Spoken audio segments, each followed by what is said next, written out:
Good evening, everyone. This is second in the series of conversations with, hosted by Transition Bude. My name's Simon Browning and I work for Westcountry Rivers Trust. I'm also a member of Bude Friends of the Earth, a town councillor and part of the Transition Bude movement. I'm joined this evening by Sarah Deere-Jones, Lydia Deacon from Bude Marine Group and Rob Meredith from Bude Friends of the Earth. And we're just going to have a chat really about the local environment of Bude, some of the projects we work on, some of our experiences over the past few years and looking into the future really.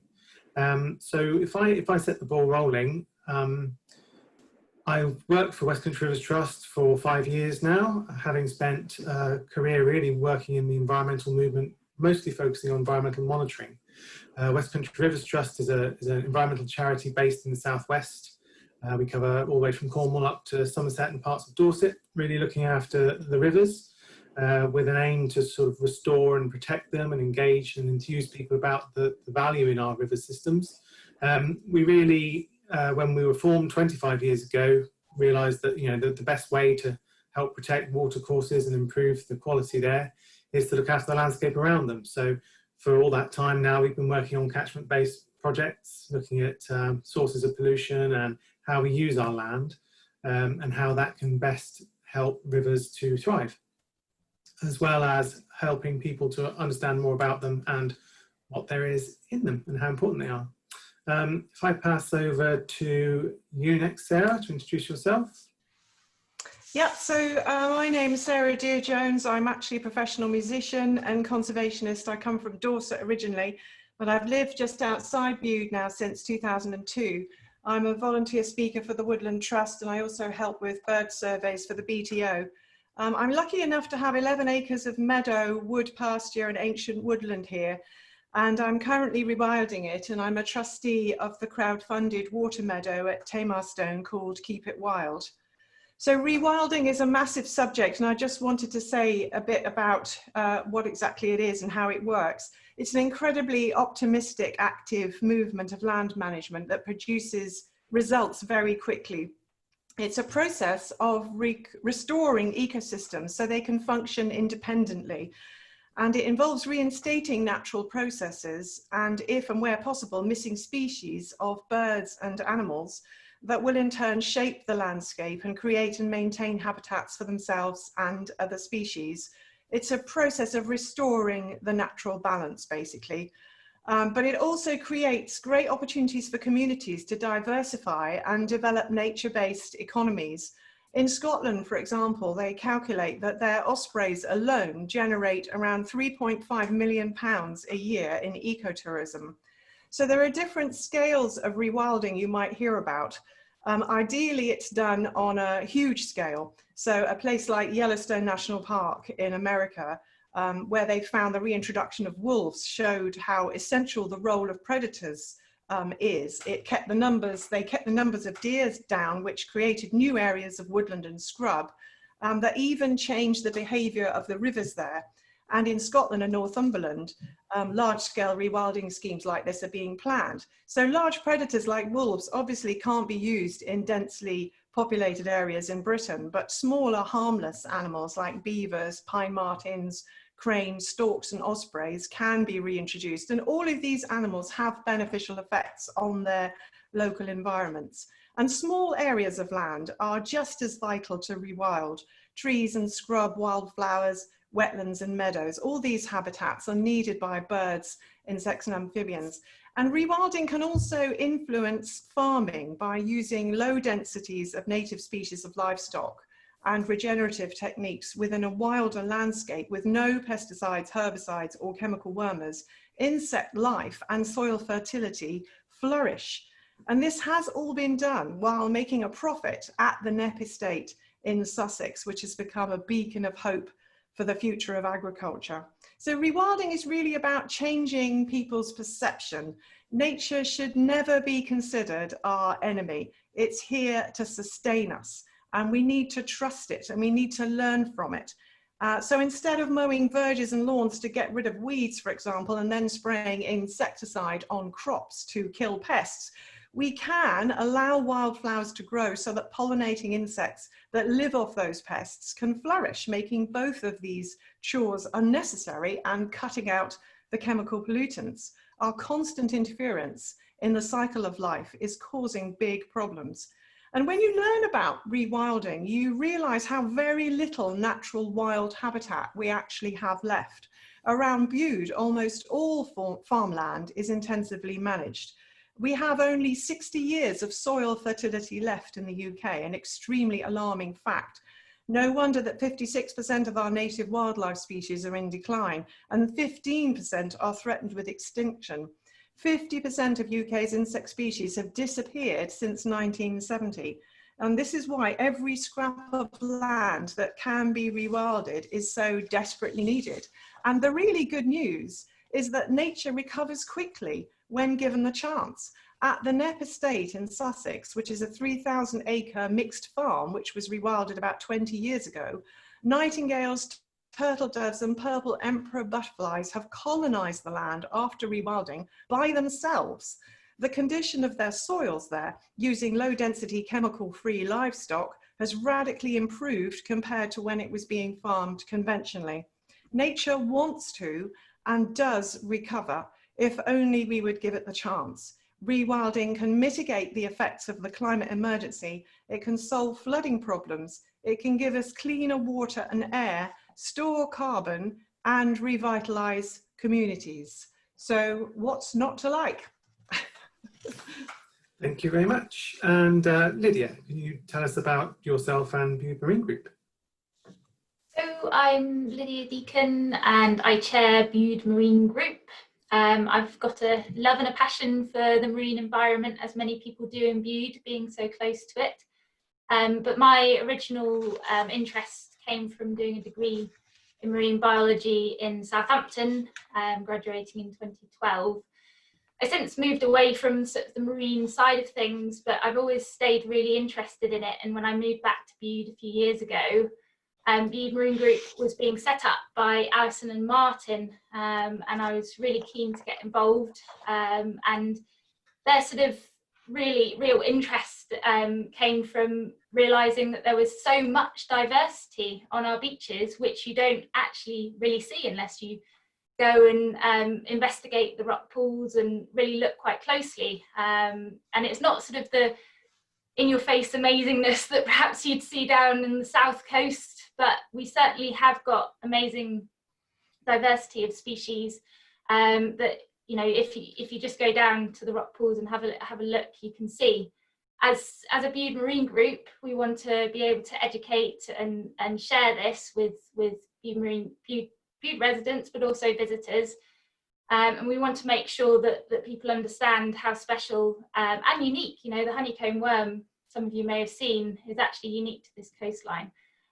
So we really want to be able to share that. But I think the other thing we've realised with time is what can we do to make a difference? Because of course the ocean and marine life is becoming under the headlines really because of climate change. You know, the ocean has absorbed over 90% of our excess heat on Earth, which is incredible, really, if you think about it. The rest of it's what we experience day to day in the air and the land. So that's a huge amount of heat that's gone into the ocean. Now, of course, it's such a vast area that we're not experiencing that heat yet, but we will. And, you know, it's certainly something to worry about because that drives sea level rise. The absorption of CO2 drives acidification, and all of those things might seem quite distant and remote from our day-to-day lives, but it really is going to affect us in Bude. Sea level rise certainly, also acidification. You know, a lot of our creatures on those rocky shores are going to be affected by that, are calcifying creatures. And then of course sea warming is also going to affect the shift of these species. So as a group, we really want to shift our focus towards surveying and making sure we're recording these changes, because local recording is few and far between. Now, we know these big long trends and we can say, yes, we're seeing shifting in species, but what's really happening in Bude? That's what we really want to find out. So I believe COVID has actually given us a great opportunity to go, actually, we're going to stop all our events, and a few of us are just going to go out and survey, and we're going to discover what's going on, and then hopefully we can start tracking these changes.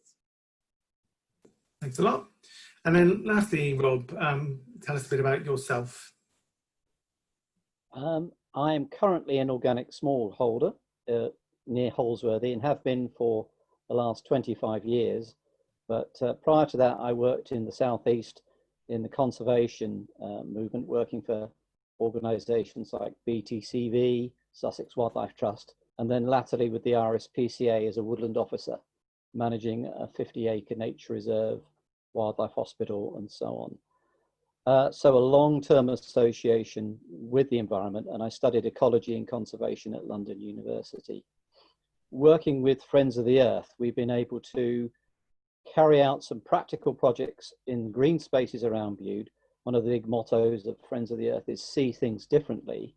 And when I'm looking at a blank mown space in an urban setting, I'm often picturing grasses, wildflowers, a little bit of rewilding, if you please. So we started about 6 years ago in an out of the way place by the Castle pumping station, and had a small demonstration of 3 different types of wildlife gardening, and have since expanded, as I hope some of the public will be aware, into larger areas, including creating a community orchard at Neatside. And now last November, we've just replanted and we maintain the crescent car park beds in the centre of town. All of these with the aim of looking beautiful for visitors, but also being very good for wildlife, proving that yeah, you don't, wildlife gardening does not need to just be about nettles and weeds. Looking to the future, we're hoping to do some tree planting projects in and around Bude, and we're starting to map the green spaces around some of the newer estates and some of the remaining areas at the back of Bude. Sadly, Bude is starting to resemble my hometown of Hastings, where back about 30 years ago, large housing estates were being put in place with little thought for the environment or care taken in their construction. And sort of brings us around to the point now where we have a Prime Minister who's just declared build, build, build, and threatening or intimating there might be a weakening of environmental protection in favour of building roads and new houses. Certainly shocking for me, because mostly in my lifetime, it's been a series of retreats. In every case where development has been proposed, it normally goes ahead and it's nature that takes the hit. And we're starting to see that situation now around Bude, where large housing estates are being fitted into what were once farm fields with little thought for the sustainability and ecology of the town. Interesting, thank you. I think that kind of makes me think of, I know when we talk about rivers and catchments, we're always thinking at the landscape scale, and how those rivers in particular often act as wildlife corridors. And it makes me think of how we, in Bude, we're fortunate to have almost uninterrupted green space, some of it not, of the best ecological quality, all the way from, the coast and the beaches, and then the dunes, and then the downs, then we've got the golf course, and the river valley do connect us still with the countryside. And I think that's perhaps something that runs through a lot of what we're talking about, is that ability for different habitats just to provide sort of jumping off spots or little oases of nature, if you like, in amongst the landscape, which, although often looks green, is often not very pleasant, I suppose, for wildlife. Sarah, is that something that you are conscious of when rewilding or looking for opportunities to sort of let nature thrive? Is that connection of different habitats? Yeah, we know now that isolated, even nature reserves, when they're completely isolated, are not much use, because there's no possibility for species to expand, and the genetic diversity of those species will never be able to expand because they're little islands on their own. And we know now that we desperately need what they call wildlife corridors between habitats and different safe spaces. So that is absolutely essential. And the piece of space that you're talking about there is a classic example. we mustn't let that get blocked. You know, we need to have the space so that species can travel. Yeah. Yeah, thank you. Lydia, and that makes me think sometimes that the situation we have on the coast in Bude, you know, so the inland area, if you like, we're quite wild and windswept up here, quite isolated.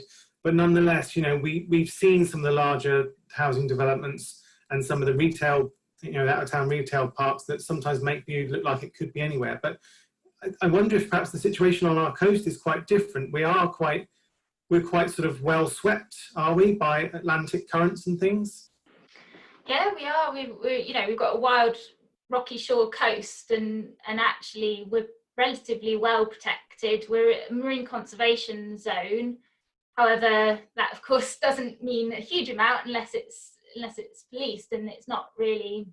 I read something recently that said that less than 1% of our ocean is fully protected, which is not very much at all.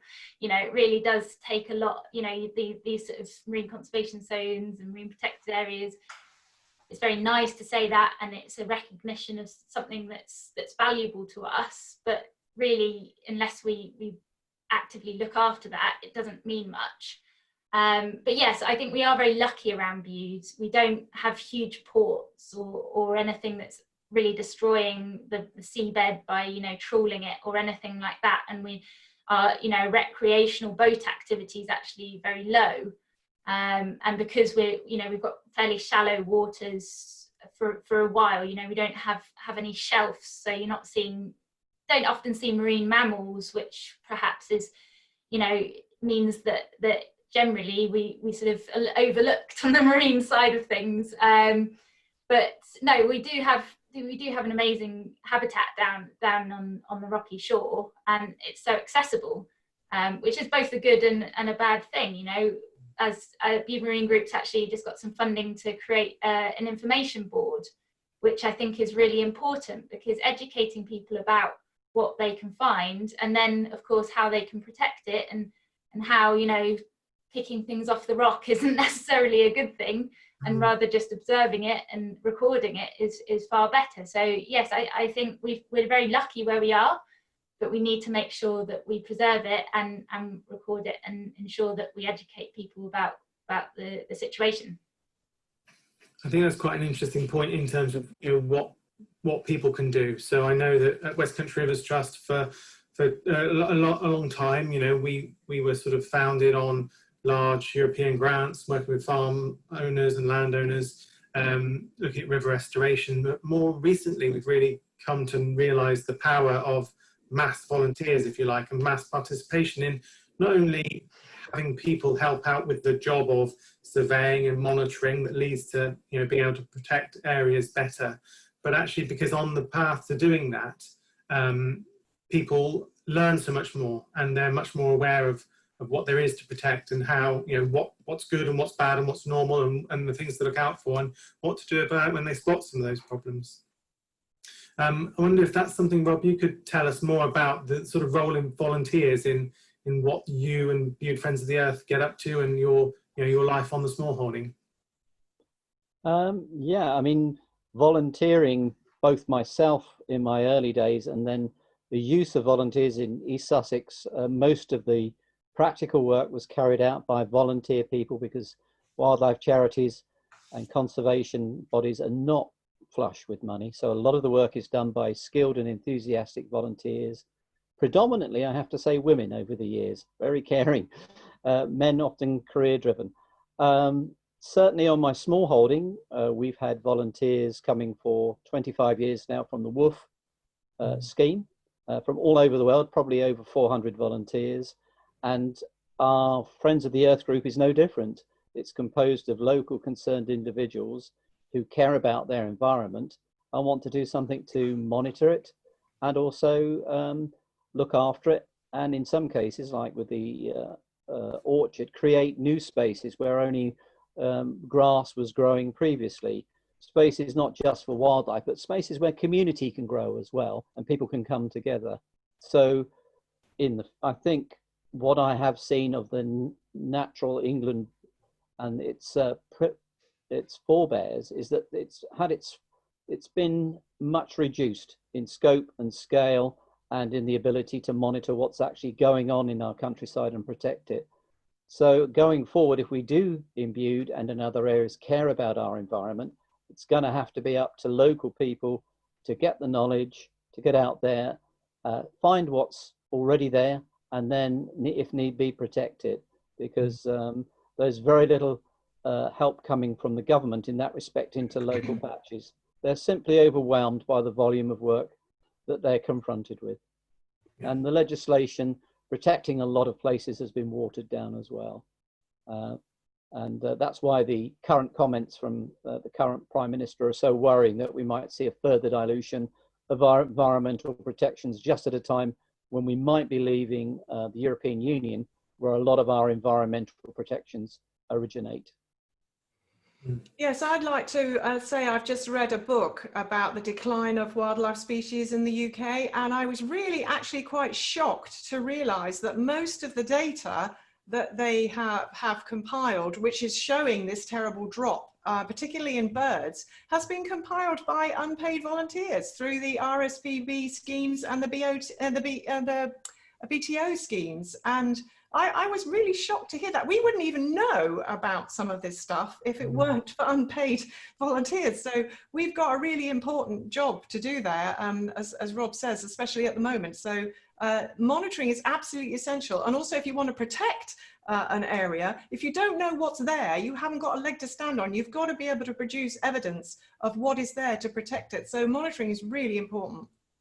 Yeah, and I think there's plenty of opportunities for people to get involved with wildlife recording. We can put some links on the Facebook page afterwards, and also with Westcountry Rivers Trust volunteering, and perhaps also with the Wildlife Trusts, I know, and obviously with Bude Marine Group. It brings me on to a question that's in the back of my mind. So this is being hosted by Transition Bude, and we think of transition, famously really as helping us to cope with the transition away from being so energy dependent and dependent on fossil fuels in particular. So I wonder if maybe Rob, you would like to explore for us really the links between that transition movement, which is kind of on the surface maybe about economy and resilience and interdependence, and where that joins in with the natural world and protecting the environment. Is it a given that transition groups will be really passionate about protecting green spaces as well? In my experience, yes. I mean, we live on one planet. There is one ecology, really. And only one economy, and that is the planetary economy. And unfortunately, we've been vastly abusing that planetary economy and not living within the laws of nature. We all know the litany of horrendous things we're doing to rainforests. 99% of wildflower meadows gone. Most ancient forests in this country have been chopped down and more are threatened by HS2. We're doing a very poor job of protecting the little that remains. So going forward, we have to realize that we are part of nature and that the health of the planet is the health of us too. The COVID crisis is really the wake-up call that if you weren't aware of that before, you should be now. It's our abuse of the planet that apparently has unleashed the COVID crisis upon us. It's given us a moment of pause, and surely at this time we should be thinking of restarting and going in a different direction. One that's more regenerative of planetary practices, one that's more caring for communities and looking after vulnerable and elderly people. And if we can look after our environment and look after our communities, we can have a great future on this planet. If we continue the way we've been going most of my life, then I think our continued existence is actually in doubt. I think a word that you often hear in the transition movement is resilience as well, is that kind of resilience to external shocks that, say us in Bude here, how much of the food we eat every day in Bude actually is grown or produced within a 10-mile radius. I would suggest very little indeed.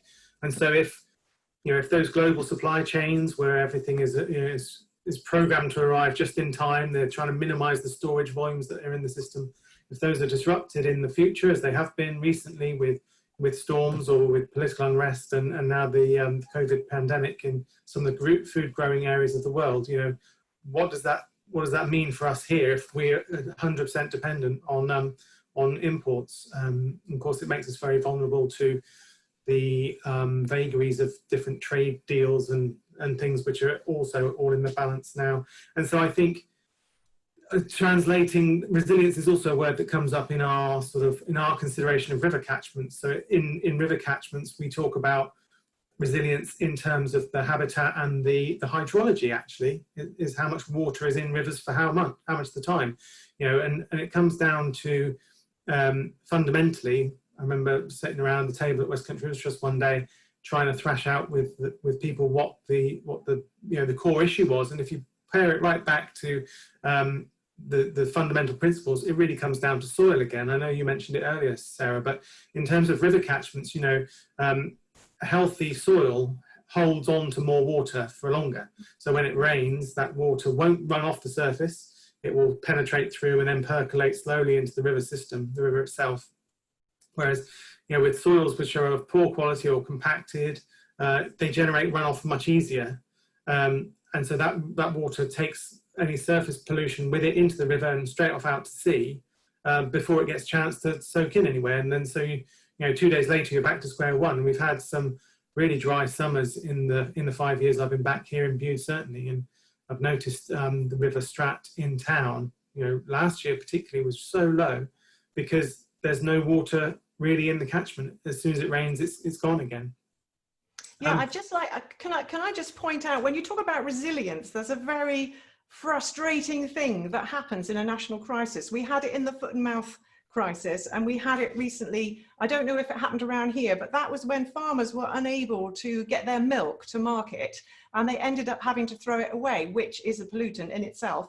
How crazy it is that we live in this world that local people were not able to buy milk from local farms. The whole system is designed in a totally unsustainable way, in a ridiculous system where the milk has to be transported way out of the county before we get it back. That kind of thing is ridiculous. It's a waste of transport, the fuel involved in the transport.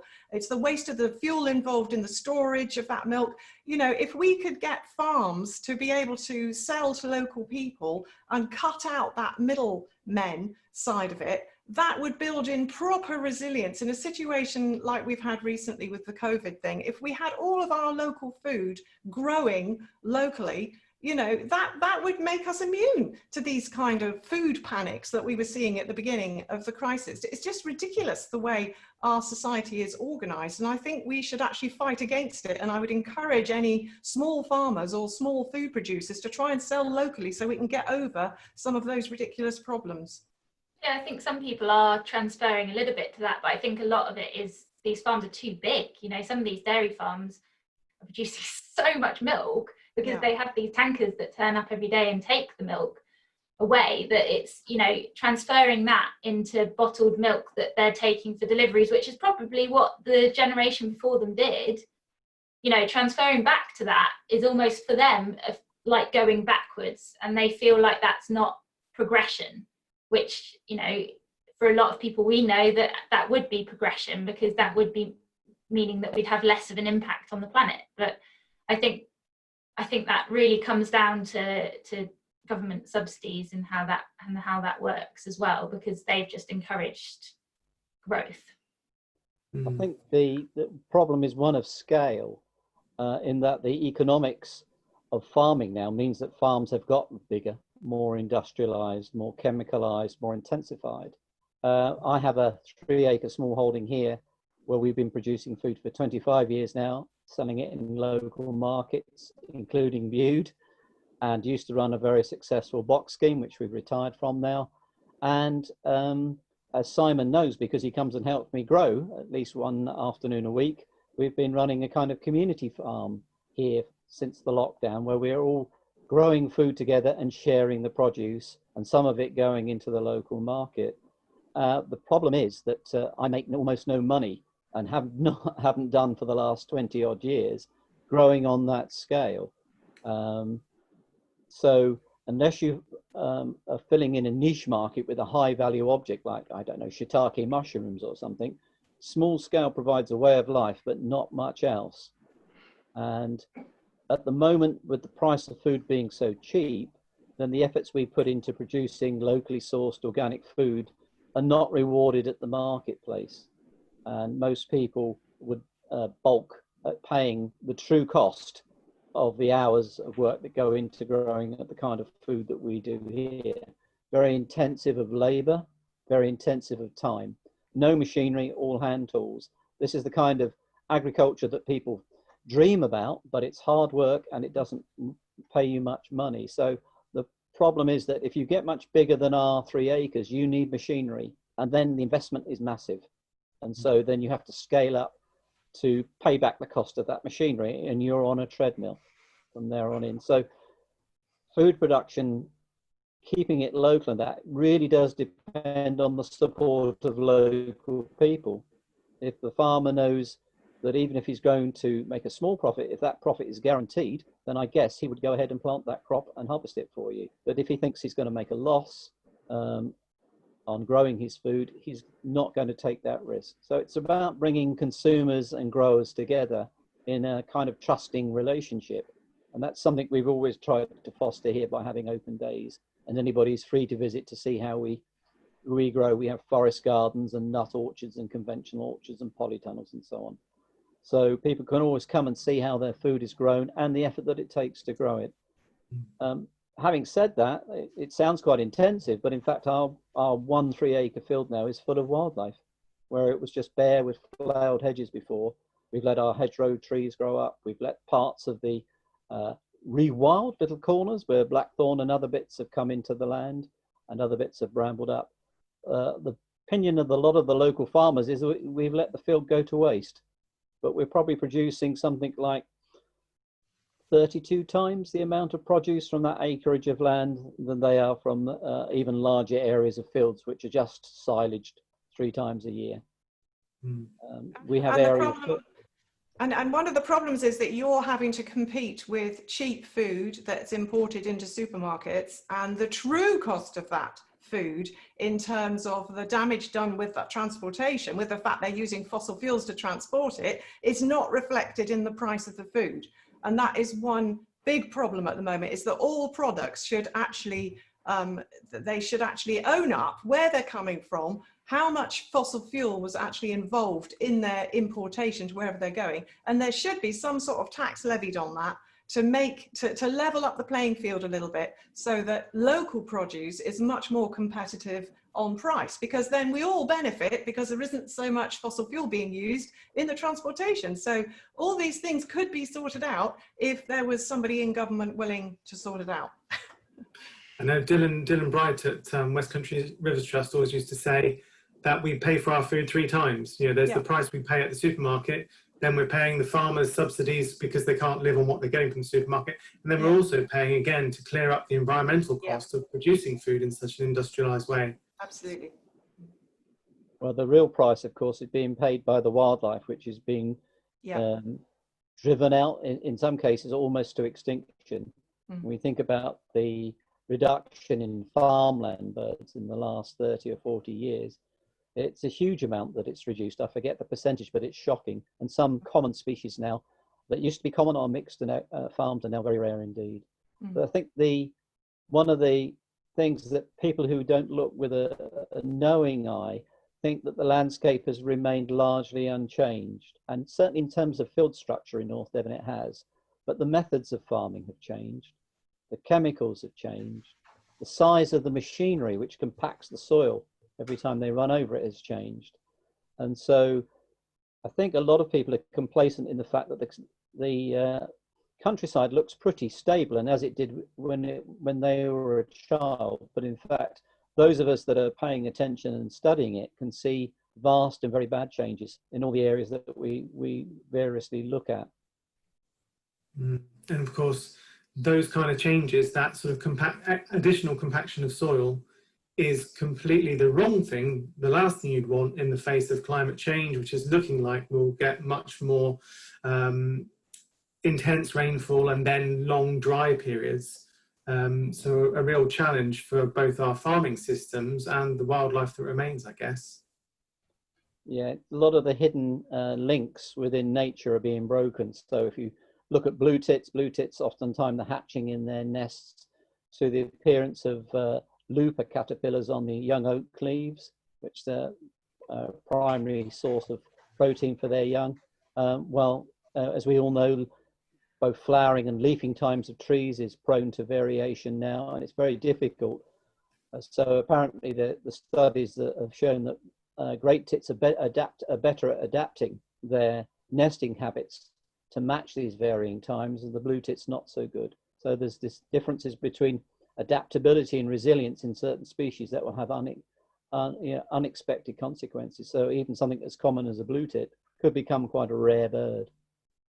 Yeah, similar in the marine system as well. You know, it affects the food web, because as soon as you heat up the ocean in a certain area, you're pushing the species northwards, and then, you know, the food web itself gets disrupted because one species that used to feed in this area is now shifted that way because their prey's shifted, and it could well be that their prey's reached their limit and is starting to die off because it can't go any further. And that's, you know, that relationship in the ocean is going to be quite devastating, really, especially for the people who completely rely on seafood for their nutrition.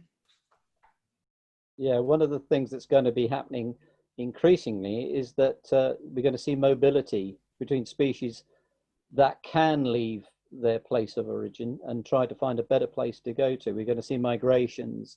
And interestingly, when my nature reserve on the south coast near Hastings was just half a mile from the sea, and back in the early 90s, climate change was already beginning to happen, and you could observe it in the earlier arrival of certain types of warbler. We monitored 300 bird boxes. There were earlier nesting appearances, and then we were getting foreign species turning up from across the channel. Some of them rather small, like hawk moths and things like that, which were previously summer visitors, were starting to become resident on the south coast at the time. And probably the most notable species that came to our reserve during that time was a type of pipistrelle bat on Althusius. A female found exhausted on Hastings seafront, brought to the animal hospital, and I could see it was a pipistrelle, but not of a species that I was familiar with. And in the end, we had to have an expert come down from London to identify, and it turned out to be a Mediterranean species of bat. That bat is now considered to be a native species. We released it, fed it up in the wildlife hospital, and released it on our reserve. So that was the first of a colonization, but it was only because a member of the public picked it up and brought it to us that it came to our attention. These kinds of migrations are probably going on unobserved and unrecorded all the time. And it's only when population numbers build up so that lots of people are simultaneously observing these changes that we realize that a change has actually occurred at all. Yeah, absolutely. I mean, invasive species is one of those key indicators, really, because they're invasive for a reason. They've come from a different place. You know, in the marine environment, it's the Pacific oyster is prevalent. I mean, down in the south, they've had whole sort of beaches full of Pacific oyster. And unfortunately, Alison and Martin did find one in Bude last year. So it just shows that it's creeping northwards because it can, and because the seas are warmer and it's able to tolerate it. Mm. I sometimes wonder with these invasive species, is there a point at which we should actually kind of embrace them on the basis that we should be grateful for any wildlife that is able to, you know, survive in our changing climate? I think some of the invaders want all the space for themselves. So if we're thinking about things like rhododendron, which I've spent thousands of man-hours clearing from ancient forests back in East Sussex, it just reduces everything down to a monoculture beneath the tree canopy of rhododendron and nothing else. So it depends. I think it's a species by species thing. Some species that come in may be beneficial and may have unexpected benefits. Some of them, if they want to hog all the space, are going to be quite difficult for our diverse and very varied wildlife to adapt to. Mm. Interesting, isn't it? Because the invasive species sort of question is, if we were to disappear as a race, you know, these invasive species would come, you know, and take over some areas. But then if we left it for timescales that we're not comfortable with as a human species, would there be something then that would naturally come along and control? You know, are we? It's that I think that's that balancing act. I don't know. Correct me if I'm wrong, Sarah, between rewilding and conservation. Yeah, I'm a bit uncomfortable with invasive species. I think if they're, as Rob says, some of them are really quite deadly, and if they're wiping out things that are native, then I think we should try and curtail them. Many of these native species are actually our fault. You know, they're here because of what we've done, and so I think we're responsible for correcting that. And of course, some of them actually do bring diseases with them as well. So personally, I understand the argument, and if our climate is going to change, then perhaps we should embrace those plants that can deal with that change better. But I'm just uncomfortable with the concept of just letting them let rip. I know what you mean. I mean, thanks to you, Rob, I've seen a lot more sort of wildflowers, a lot more informed than I was 3 or 4 years ago when I look at a patch of, you know, grass now. And some of our native species are actually, they seem quite delicate, but I suppose it's just that they're being pushed out by our treatment of the landscape. They're quite hardy species in their own right. Surely they've been around a long time. The introduction of artificial fertilizers, the reseeding of grasslands with very fast growing, you know, 1 or 2 species within fields. They're resilient if they're not treated with chemicals. Once more fast growing species like giant clovers and grasses are introduced to a field, they're gone. The soil life is also destroyed. What we can't see beneath our feet, the mycological wildlife that's going on there, the bacterial, the insect life, all of which creates a living web beneath our feet, which we're only just starting to appreciate now after all this time. That's been totally ignored. And you have to recognize that if they're starting to spread artificial fertilizers, with that, farmers were living off the back of thousands of years of organic management, adding organic material to soil as the main way of increasing soil fertility. Adding a bit of nitrogen, it seemed like a wonder chemical, I imagine, at the time. They got that increased plant growth, and the soil was, for some decades, I guess, still largely in a healthy way. But now soils are just on a diet of chemicals and nothing else. Then you're seeing reducing yields, increasing diseases, and therefore increasing demands for more and more lethal and toxic pesticides and chemicals to be sprayed on the land. It's an ever decreasing circle. As an organic grower, we recognize that a healthy soil brings healthy plants. And if we have a diverse range on the small holding of plants, then usually no one pest species can take over and destroy your crop entirely. So you always, as an organic grower, you have to accept that nature will, and natural pests and diseases will take a small part of your crop, but if you're maintaining a good, healthy balance on your land, then a large part of your crops will be successful. If what I'm really concerned about looking to the future is the reintroduction of genetically modified plants at a time of climate change. We grow a lot of heritage vegetables here, which have a tremendous genetic diversity and a long heritage of being grown by humans. They've seen drought, they've seen flood, and they still produced a crop. People have seen fit to save those seeds and pass them on to future generations. If you have a field of genetically identical plants and it's stressed by either drought or flood, if one plant dies, it's likely that all the plants will die. And that way surely leads to starvation. So that's another, looking ahead, I'm really concerned that that's going to be one of the things that this government proposes. And that certainly will not bring resilience to our agriculture. And it certainly won't leave any space at all for wildlife in our farmlands. And I think it's really scary that this particular science is actually quite new. and we don't actually know very much about how all these different species interact. And there are still species we haven't even yet discovered, and yet we are making them extinct as we speak.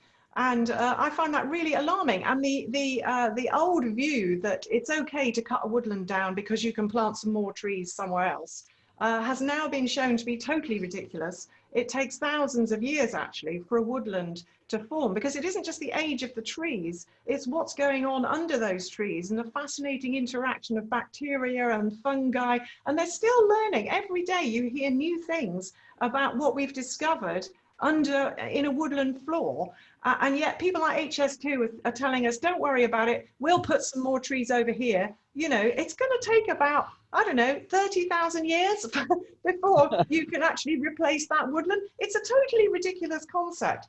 In this country, we're terribly devoid of ancient woodland. We cannot afford to lose any more of our ancient woodland. We're still trying to work out how they work. It seems completely ridiculous to me that we are sanctioning the destruction of an ecosystem that we don't even understand yet, and we don't even understand to what extent we're dependent on it. That's the really scary thing. And the same goes for the soil.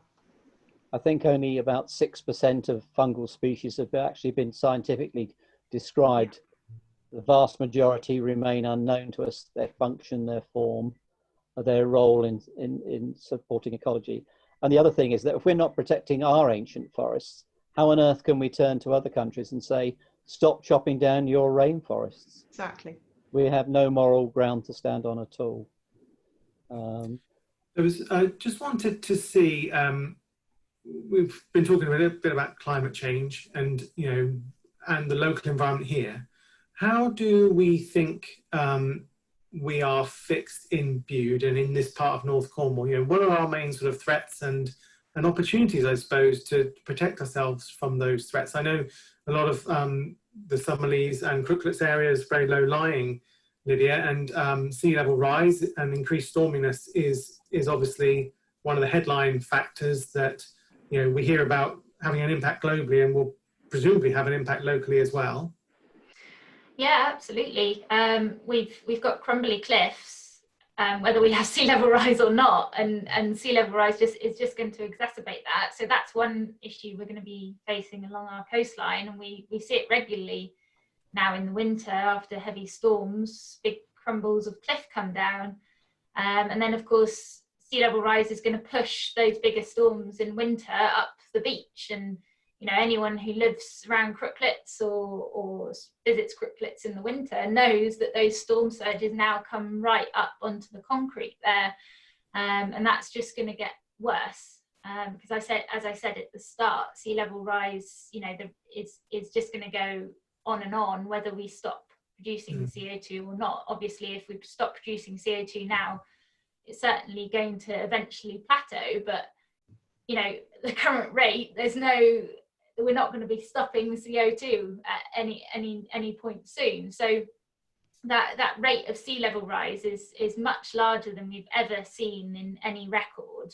You know, even going back, you know, millions of years, if you go down into a core of the Red Sea, which I studied at university, it shows that the rate we're experiencing now is far greater than anything we've ever seen. So that links in, you know, it affects everything that lives on the planet, because nothing can adjust quick enough, and the rate at which the ocean's acidifying as well, and it's absorbing CO2 is much quicker than it's ever been. So again, you know, usually it adapts and slowly absorbs it and deposits in the sediment, but that's happening at such a quick rate that we're seeing the pH lowering and species really being affected. And Sarah, coming on to sort of the role for rewilding in both you know, slowing, if you like, the drivers of climate change, and also helping us to mitigate against those impacts that are headed our way. Can you talk us through a bit about that? Yeah, one of the things that worries me, in particular where I live near a little stream that runs into the River Neat eventually. And I'm surrounded by intensive farms. And last winter, in the incredible amount of rain we were getting, I was just watching the topsoil running down the tracks and the ditches into the stream. So that's one thing that worries me a great deal. And obviously that is to do with farming methods, which is not something that most of us can do anything about. And we just have to hope and pray that the government do something to encourage farmers to try and change their ways in that respect. But in terms of what ordinary people can do, I think in an urban area, you can probably concentrate on what you're doing in your own garden. And there's an awful lot of people now using things like decking and concreting over lawns and stuff. And even to my horror, I hear that people are using plastic grass. I mean, I don't know what that's about, but of course that is increasing the amount of water runoff horribly. Water cannot be absorbed into ground that's covered with decking or concrete, or let alone plastic grass. So I think people can do things themselves by trying to keep that kind of material to the minimum. My wildest dream is to have beavers upstream of the coastal area, the wetlands in Bude, because beavers are fantastic, totally harmless animals. They keep themselves to themselves. They build dams and they slow the rate of flow of rivers. In doing so, they create wonderful wetlands which increase our biodiversity and give habitat to a whole range of species we haven't got here at the moment, and solve flooding. They are actually now introducing beavers around the country. It's still terribly controversial for some reason. People really hate native animals being reintroduced for some reason, but they're nothing but beneficial.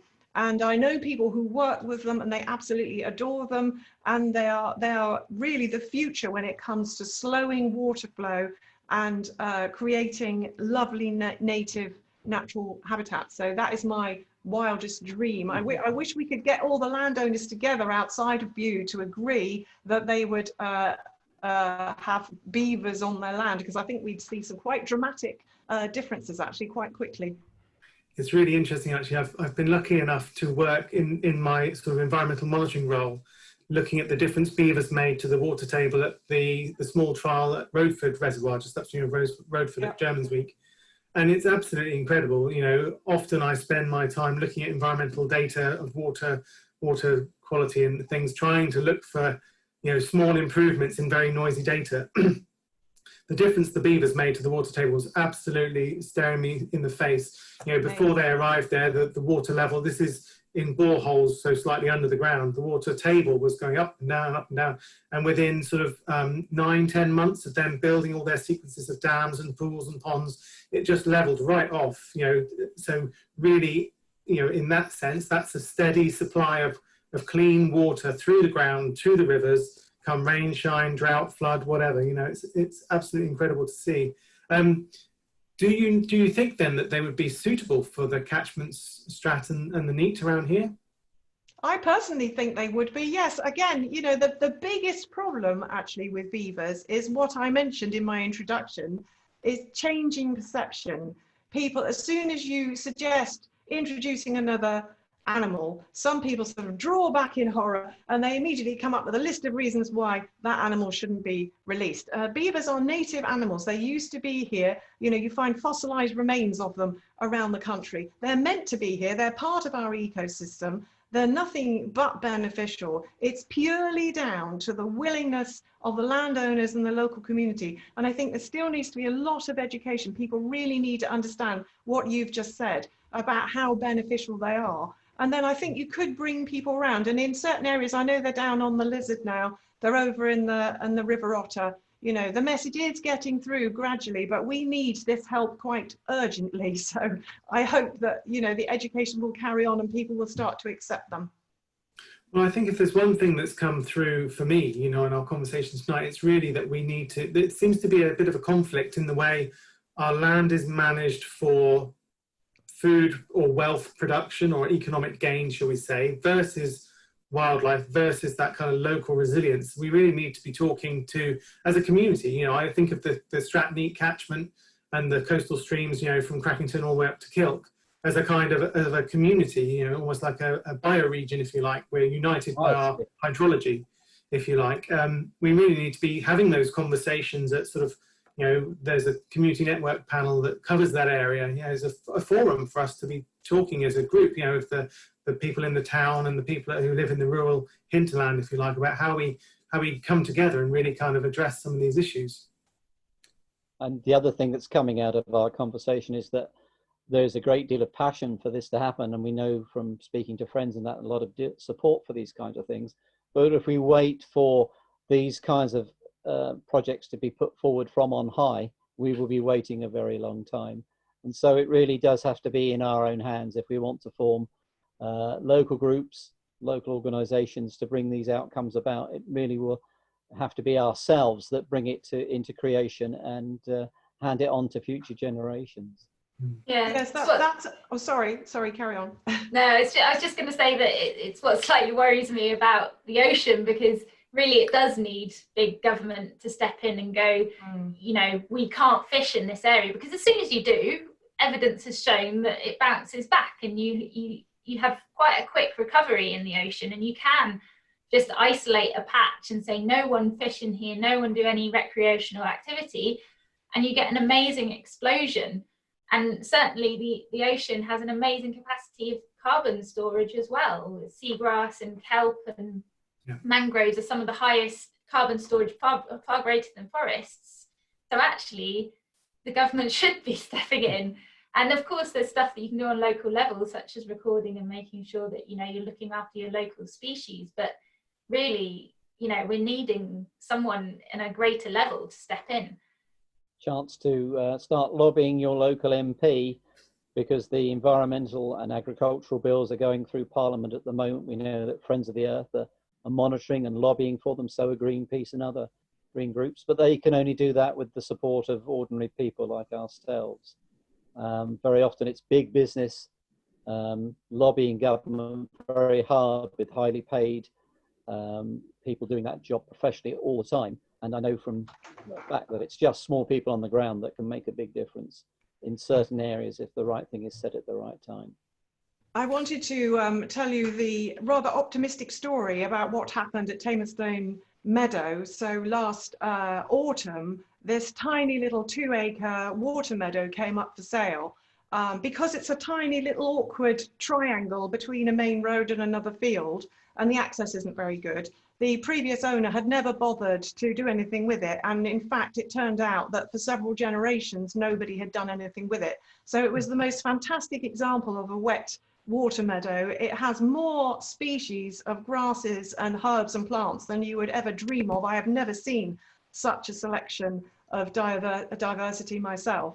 And it just so happened that a conservationist was driving past there. He saw this interesting looking patch of land. He pulled over, had a quick look, and he thought, wow, we've got to try and save this somehow. He tweeted that we need to try and save this meadow. Somebody else picked up that tweet and started a crowdfunder. And believe it or not, within 4 days, we had raised enough money to buy that water meadow. And he walked into the local estate agent and put a check on the desk. And what was absolutely astonishing was the level of frustration that people feel. People are so frustrated that we are losing areas like this every day practically, that this well of frustration opened up and washed over us, and we were able to save this little meadow. And this apparently is happening all over the country. I was talking to Alistair Driver, who's the head of Rewilding Britain, the other day, and he said he can't believe the number of individuals who are cashing in insurance claims, you know, pensions and stuff, and buying land because they want to be involved with saving it. I think people are getting very frustrated, and there's a lot of potential for people doing that. And if we can join them, Rewilding Britain want to try and join all these areas up again, so we have this sort of wildlife corridor effect. But it is, I'm afraid, a lot of people a lot of members of the public don't really understand that it is down to us now. You know, we must do what we can. There's always, you know, we're always going to be frustrated with government. And if you can't, you know, if you can't get them to do something, do it yourself. So there is a lot of, and crowdfunding is a fantastic tool. It's been saving a lot of areas of land up and down the country. So apart from things like Lydia are talking about, which we really can't do ourselves, You know, there is a lot of stuff that people can do, both in volunteering and in crowdfunding. It's a really amazingly optimistic thing to see. Thank you, Sarah. We That crowdfunded. reminds me really of, again, to bring it back to transition, something that I've heard Rob Hopkins say, that if we wait for government to provide the answers, it'll be too late. Yeah. If we all try and do it ourselves, it'll be too little. But if we get together as a community level, then we might just be able to do enough and in time as well. Yeah. I guess it's really about knowing where to apply that pressure and to apply yourself to making some of these changes. I like the old campaigning description of "we are the ones we've been waiting for." Yeah. We always think that somebody brighter, cleverer, more informed than ourselves is going to come along and take charge of the situation, but very often it's just left to those of us who happen to care and to want to try and make a difference.